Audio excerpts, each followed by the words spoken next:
Why do you say Mr. Moody never? Mr. Moody wasn't living in this day. That's right. We're living on the coming of the Lord.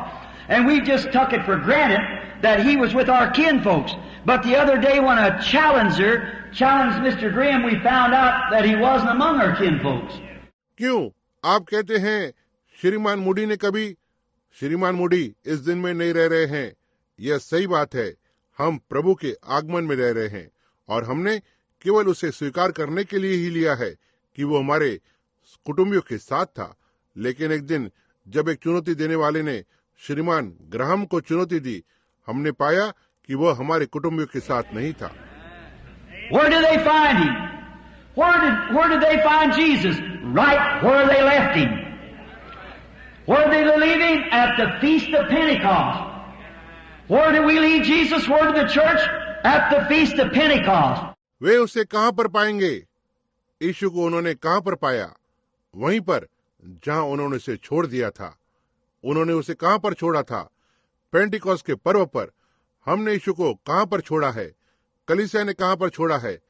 Pentecost के पर्व पर। When we get away from that old time Pentecostal power and the Feast of Pentecost, we walk away from Jesus. That's exactly right, friend. We are living under our privileges. Yes, sir. जब हम उस पुराने समय के Pentecost की सामर्थ से दूर चले जाते हैं और उस पेंटिकॉस्ट के पर्व से हम यीशु से दूर चले जाते हैं, यह बिल्कुल सही है मित्रों। हम हमारे सौभाग्य के नीचे जी रहे हैं। जी हाँ श्रीमान। They left him at the Feast of Pentecost, and there's the only place that Methodists, Baptists, Presbyterian, and Pentecostals will ever find him is go back where you left him at. उन्होंने उसे Pentecost के पर्व पर छोड़ दिया और यही वो केवल स्थान है जहाँ बैप्टिस्ट, प्रेस्बिटेरियन और पेंटिकॉस्टल उसे पाएंगे। वहाँ पर हमें वापस जाना है जहाँ पर आपने उसे छोड़ दिया था। Where is the joy of the Lord? Where is the power of the Lord? The church asks today, what happened to the God of history? He's waiting for His people to call Him on the scene. प्रभु का आनंद कहाँ पर है? प्रभु की सामर्थ कहाँ पर है? आज कलीसिया पूछती है, इतिहास के परमेश्वर का क्या हुआ? वो उसके लोगों के लिए रुका हुआ है कि उसे दृश्य पर बुलाए। But we can't do it through denominations. We can't do it under psychology. We can't do it under arithmetic, or we can't do it with education. लेकिन हम इसे संस्थाओं के जरिए से नहीं कर सकते हैं। हम मनोविज्ञान के जरिए से इसे नहीं कर सकते हैं। हम अंक गणित के नीचे नहीं कर सकते हैं या हम शिक्षा के जरिए से नहीं कर सकते हैं। We separate ourselves, divide ourselves. We are not divided. We are one person indeed in Christ Jesus. We are all one in Christ. And our denominations will never do it. As good as they are, they won't do it. Our education is the greatest hindrance the gospel ever had, is education. हम अपने आप को अलग करते हैं, खुद को विभाजित करते हैं। हम बटे हुए नहीं हैं। हम वास्तव में यीशु मसीह में एक व्यक्ति हैं। हम सब मसीह में एक हैं और हमारी संस्थाएं कभी भी इसे नहीं करती हैं। वे जितने भी अच्छे हों, वो ऐसे नहीं करेंगे। हमारी शिक्षा अब तक की सबसे अधिक सुसमाचार की रुकावट रही है, वो शिक्षा है। What we need is not education. We need the power and demonstration of the Holy Ghost back in the church to demonstrate the power. Jesus never said go into all the world and teach. हमारी आवश्यकता शिक्षा नहीं है, हमें सामर्थ और पवित्र आत्मा के प्रमाण की आवश्यकता है, कलीसिया में वापस लाते हुए, ताकि सामर्थ का प्रमाण दें। यीशु ने कभी भी नहीं कहा संसार में जाकर और शिक्षा दो। He never said go into all the world, and He said go into all the world and preach the gospel. And the gospel is to demonstrate the power of the Holy Ghost, the resurrection. We're still a million miles short and where we should be. Let us move forward. Let's go back where we left Him at the Feast of Pentecost. उसने कभी भी नहीं कहा सारे संसार में जाकर इसे करो। उसने कहा जाओ सारे संसार में सुसमाचार को प्रचार करो, और सुसमाचार पवित्र आत्मा की सामर्थ का प्रमाण है, पुनरुत्थान का। हम सब भी लाखों लाख उससे पीछे हैं जहां हमें होना चाहिए था।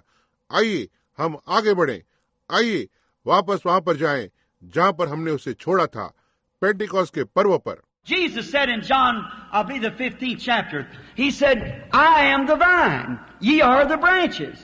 Well, now, if that vine put forth the first branch, and out of that branch wrote a book of Acts, the second branch will make another book of Acts.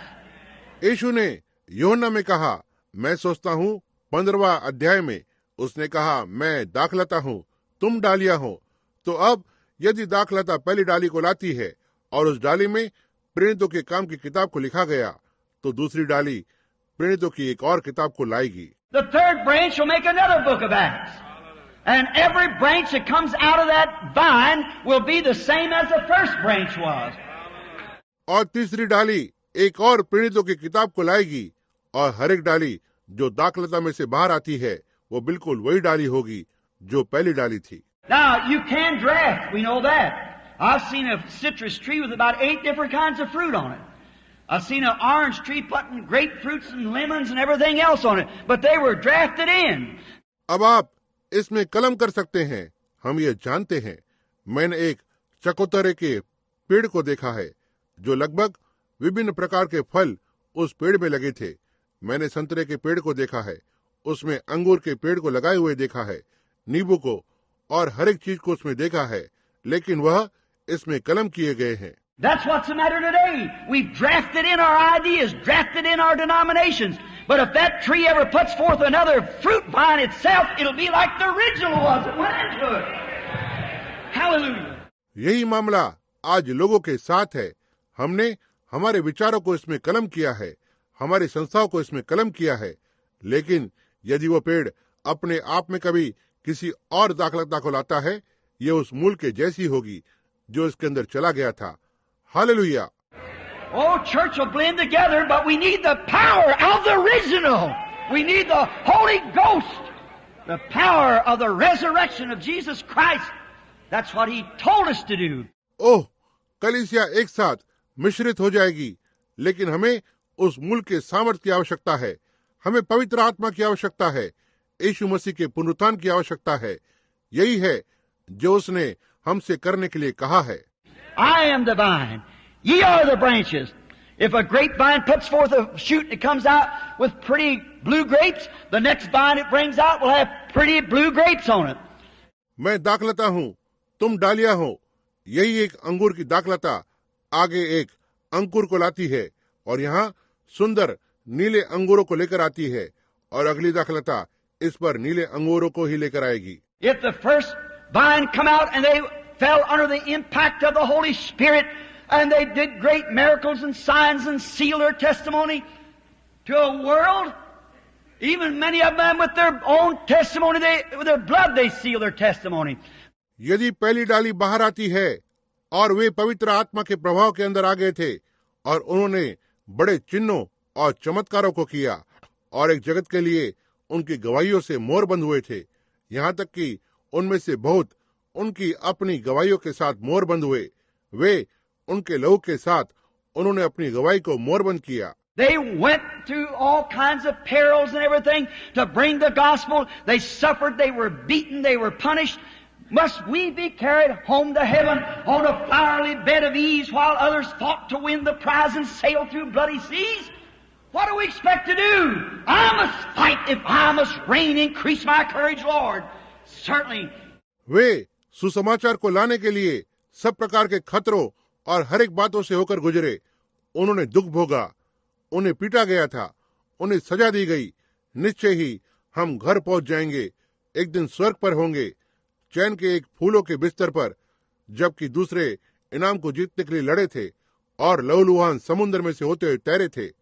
हम क्या करने की अपेक्षा रखते हैं? मुझे लड़ना ही होगा। यदि मैं राज्य में जाना चाहता हूं तो मेरी हिम्मत को बढ़ाओ प्रभु, निश्चय ही। We don't need a new denomination. We don't need a new church building. What we need today is an old-time, backwoods, sky blue, sin-killing Pentecostal revival that was born at Pentecost and back into the church again. The power of the Holy Ghost again to bring Jesus on the scene. हमें आवश्यकता है हमें एक नई संप्रदाय की आवश्यकता नहीं है। हमें एक नई कलीसिया की इमारत की आवश्यकता नहीं है। हमें आज जो आवश्यकता है वो है एक पुराने समय के घने जंगल, नीले आकाश, पाप को खत्म करने वाली पेंटिकॉस्ट की बेदारी की, जो पेंटिकॉस्ट के दिन पर जन्मे थे और कलीसिया के अंदर वापस पवित्र आत्मा की सामर्थ को होना है ताकि यीशु को दृश्य पर लेकर आए। The God of history always rises on the scene in a crucial moment. We need it. That's what's the matter with our church today. We're getting too far back. We're falling into the fashions of the world. And gradually, year by year, it begins to die a little and wither away. इतिहास का परमेश्वर हमेशा ही संकट की घड़ी में दृश्य पर आता है। हमें इसकी आवश्यकता है। यही है जो आज हमारी कलीसिया के साथ मामला है। हम बहुत ही पीछे होते जा रहे हैं। हम संसार के आचरण के अंदर गिरते जा रहे हैं और धीरे धीरे साल दर साल थोड़ा थोड़ा करके मरते जा रहे हैं और सूख चुके हैं। It's pruning time pretty soon. God will cut it back as sure as I'm standing in this pulpit. God will cut her back to make her bear fruit. He'll cut the works of the world out of it one of these days. Such a disgrace the way the church is carried on under the name of religion. यह तुरंत ही छटाई का समय है। परमेश्वर इसे वापस काट डालेगा, इतना तो निश्चित है। जैसे कि मैं यहाँ पुलपिट पर खड़ा हूँ, परमेश्वर उसे वापस काटेगा जिससे कि वो फलों को लेकर आए। वह किसी एक दिन इसमें के संसार के कामों को काट डालेगा। यह बहुत ही शर्म की बात है जिस तरह से कलीसिया धर्म के नाम के नीचे आगे बढ़ रही है। And we find out when Jesus left, death set in. When Jesus leaves our church, the power of the Holy Spirit leaves our church, it begins to dwindle and die. And after a while, there's nothing more to it. Now, when Jesus left, death set in. Oh, what a sad time it was. और हम देखते हैं जब यीशु चला गया, मृत्यु वहां पर आ गई। जब यीशु हमारी कलीसिया को छोड़ देता है, पवित्र आत्मा की सामर्थ हमारी कलीसिया को छोड़ देती है। यह सूखना और मरना आरंभ होती है और थोड़ी देर के बाद वहां पर इसमें कुछ भी नहीं होता है। अब जब यीशु चला जाता है, मृत्यु वहां पर आ जाती है। ओह, क्या ही यह एक दुख का समय था। And notice, they wandered around and they sent for Jesus, but he didn't come. They sent for him again and he didn't come, but he knew what he was going to do. और ध्यान देना, उन्होंने यहाँ वहां जाना आरंभ किया और उन्होंने यीशु के लिए कहला भेजा, लेकिन वह नहीं आया। उन्होंने उन्हें वापस भेजा और वह नहीं आया, लेकिन वह जान गया वह क्या करने जा रहा था। He knows tonight what he's going to do. It's not lost with him. He knows exactly what he's fixing to do. He's going to raise the people up just as certain as I'm standing in this pulpit. He'll raise the people for his name's sake. Out of the Gentile generation. He'll do it. वह आज रात जानता है कि वह क्या करने जा रहा है। यह उसके लिए अनजान नहीं था। वह जानता है बिल्कुल कि वह क्या करने पर है। वह कुछ लोगों को उठाने जा रहा है, बिल्कुल वैसे ही जैसे मैं यहाँ पुलपिट पर खड़ा हुआ हूँ। वह अन्य जातियों की पीढ़ी में से उसके नाम की खातिर कुछ एक लोगों को खड़ा करेगा। वह इसे करेगा। The Jews' time's right at hand now.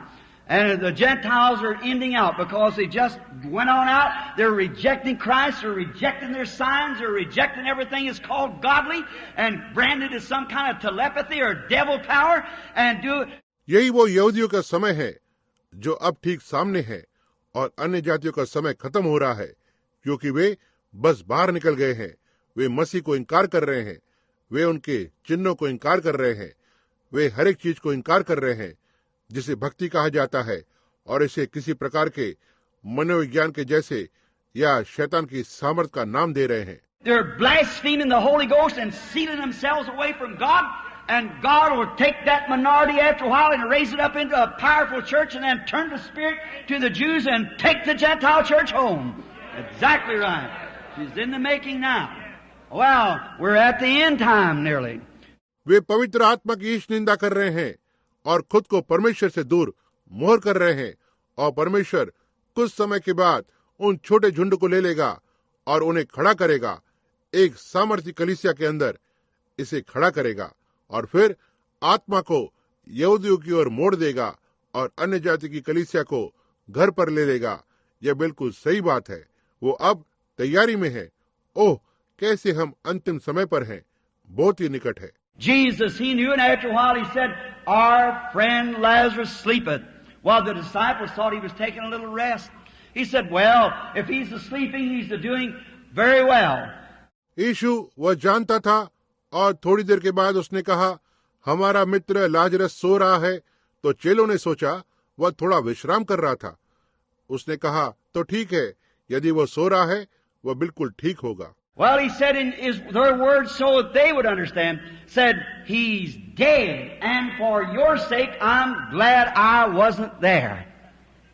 See, for your sake, I'm glad I wasn't there because they've been asking him to heal him. तो उसने कहा, उसके अपने शब्दों में, इसलिए कि वे इसे समझ जाएं, कहा कि वो मर गया है और आपके कारण मैं आनंदित हूं कि मैं वहां पर नहीं था।